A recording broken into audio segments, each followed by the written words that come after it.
geldiniz. Allah razı olsun. Adana Umut Kervanı olarak yapmış olduğunuz yardımları yakından takip ediyoruz. Allah razı olsun. Allah hayırınızı kabul eylesin inşallah. Biz de Mektep Eğitim ve Kültür Derneği olarak üyelerimiz, kardeşlerimiz, kendi çocuklarımızın bize emanet ettiği bu ayakkabı yardımı hususunda topladığımız miktarı size takdim etmeye geldik. Allah razı olsun. Allah hayırlısı kabul etsin inşallah. Rabbim yar ve yardımcımız olsun. Elbette bizimle bugüne kadar Gazze'de kardeşlerimiz zulüm altında, Şiiler zulüm altında. En azından bu da onlara bir nebze de olsa bir katkı sağlamış olur.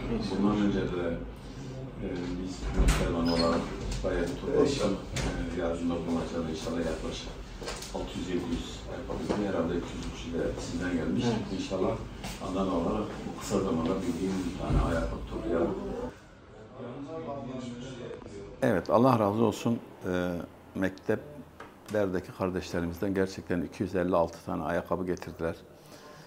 Oradaki öğrencilerden, minik öğrencilerimiz kendi okul harçlıklarını, kendi liseye giden öğrencilerin kendi harçlıklarını biriktirip bize getirdi. Bu da çok anlamlı. Bizim için çok değerlidir bunlar. Hele çocuklardan gelen bir bağış bizim için çok değerlidir. Allah onlardan razı olsun. İnşallah biz bu emanetlerini ayakkabıya çevirip Filistinli çocukları mutlu için onlara dağıtacağız. Allah razı olsun.